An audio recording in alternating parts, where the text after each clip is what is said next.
नमस्कार मित्रांनो, रॉयल शेतकरी टीव्हीमध्ये सर्व शेतकरी बांधवांचं हार्दिक स्वागत आहे. तर शेतकरी मित्रांनो, एक विनंती आहे, व्हिडिओ लाईक करा, शेअर करा आणि सबस्क्राईब करा. कारण की मित्रांनो, शेती संबंधित म्हणा, पीक विमा संदर्भात म्हणा, असेच नवीन व्हिडिओज नक्की लाईक करा, शेअर करा आणि सबस्क्राईब करा. तर मित्रांनो, जराही न वेळ घालता व्हिडिओला सुरुवात करा. तर मित्रांनो, खरीप हंगाम 2024चा असा हा या पीक विम्याच्या वाटपाच्या संदर्भात एक महत्त्वाचा आणि अपडेट घेण्याचा प्रयत्न करणार आहे. आणि कारण की खरीप हंगाम 2024चे अजून 1558 कोटी रुपये असा हा शेतकरी आधार लिंक बँक खात्यामध्ये येणारे 2 दिवसामध्ये राहिलेले 1558 कोटी रुपयाचे अशी कोणकोणते जिल्ह्याचे शेतकरी बँक खात्यामध्ये जमा होणार आणि कोणत्या पिकासाठी होणार आणि हेक्टरी किती रुपये होणार आणि जे किती जिल्ह्यामध्ये एकूण निधी किती रुपयांचा असा जिल्ह्यामध्ये आहे. तर या संपूर्ण या व्हिडिओच्या माध्यमातून जाणून घ्यायचा प्रयत्न करणार आहोत. तर मित्रांनो, नमस्कार मित्रांनो, सर्व शेतकरी मित्रांचं हार्दिक स्वागत आहे. तर सर्व शेतकऱ्यांनी व्हिडिओ लाईक करा, शेअर करा, सबस्क्राईब करा. कारण की मित्रांनो, संपूर्ण माहिती पाहिजे पूर्ण व्हिडिओ पहा आणि व्हिडिओ नक्की लाईक करा, शेअर करा आणि सबस्क्राईब करा. आणि 1558 कोटी रुपयांचे असं कोणत्या जिल्ह्यामध्ये नाही, सगळ्यात सरसकट तुम्हाला जिल्हे सांगणार आहे. त्यामुळे पहिला जिल्हा आहे बुलढाणा आणि बुलढाणा जिल्ह्यामध्ये राहिलेले शेतकऱ्यांचा असा पीक विमा जमा होणार आहे. आणि पीक विमा जमामध्ये त्याही शेतकऱ्यांना ज्या शेतकऱ्यांचा काढणी पश्चात मंजूर आहे आणि त्या जमा होणार आणि ज्या शेतकऱ्यांना मंजूर केलेला आहे आणि त्यांचा बी जमा होणार आणि ज्या शेतकऱ्यांनी स्थानिक मंजूर झाले होता आणि त्यांचाही पीक विमा जमा होणार आहे.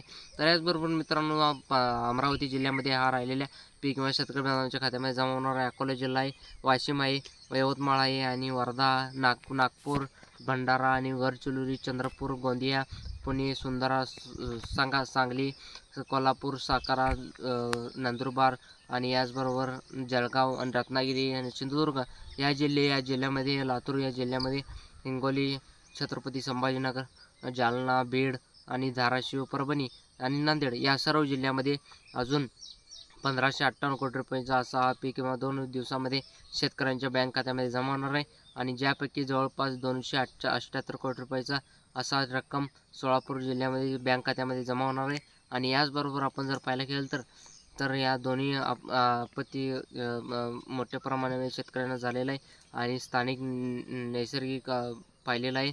तर याचबरोबर मित्रांनो, हंगामातील प्रतिकृती जाणून घ्यायचा प्रयत्न 25% ॲग्रीमचा असा हा पीक विमा दोन्ही अंतर्गत यांच्या अंतर्गत एकूण 3175 कोटी रुपयांचा असा हा पीक विमा मंजूर झालेला आहे. आणि या पीक विम्यामध्ये 300 कोटी रुपयाचा असा वाटप झालेलं आहे. आणि परंतु आता जे काही राहिलेले पीक विमा जो शेतकरी बँकेमध्ये जमा होणार आहे आणि जो काही 1558 कोटी रुपयांचा असा काय असेल तर ते सुरुवातीला जे काही तुम्हाला सांगितले गेले त्या जिल्ह्यामध्ये पीक विमा जमा होणार आहे आणि 2 पिकाच्या अंतर्गत मंजूर झालेला आहे. आणि जवळपास 1473 कोटी रुपयाचा असा वाटप झालेला आहे. आणि या 1558 कोटी रुपयाचं बाकी आहे आणि राहिलेले 1558 कोटी रुपये असं येणाऱ्या 2 दिवसामध्ये आणि 3 दिवसामध्ये जमा होईल आणि व्हायला सुरू बी होईल.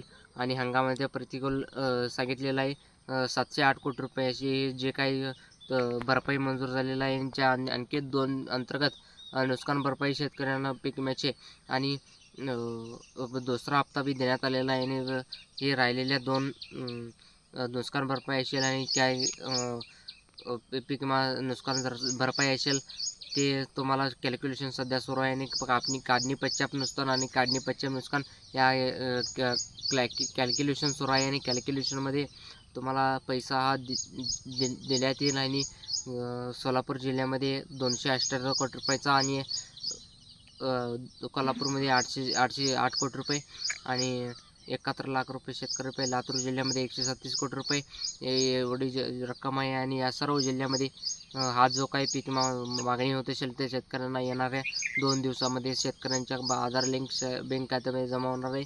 आणि हे शेतकरी बांधवांच्या खात्यामध्ये अत्यंत आनंदाची बातमी आहे. कारण की भरपूर शेतकऱ्यांना आपण मित्रांमध्ये पीक विमा वाटप सुरू झालेलं आहे आणि पीक विमा मंजूर झालेला नाही असा शेतकऱ्यांचा प्रश्न होता.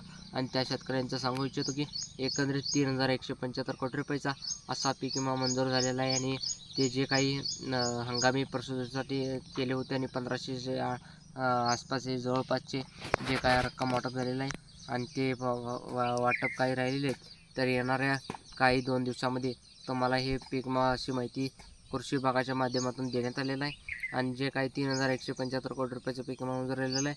आणि आणखीन 80,000 कोटी रुपयाची अशी वाट बघण्याची आणि काढणीपेक्षा नुकसानासाठी राज्यातील सर्व जिल्ह्यातल्या पात्र लाभार्थ्यांचे जे काही कॅल्क्युलेशनचं नाव आहे, तर त्या कॅल्क्युलेशनचं संपूर्ण या राज्य सरकारने आपण दुसरा टप्प्यातला असा काढणीपेक्षा नुकसान भरपाईचे हे पीक विमा हे खात्यामध्ये जमा होणार आहे आणि कृषी विभागाच्या माध्यमातून करण्यात आलेला आहे. तर मित्रांनो, व्हिडिओमध्ये एवढंच आहे. व्हिडिओ नक्की लाईक करा, शेअर करा आणि सबस्क्राईब करा. पुढच्या व्हिडिओ धन्यवाद. जय हिंद, जय महाराष्ट्र.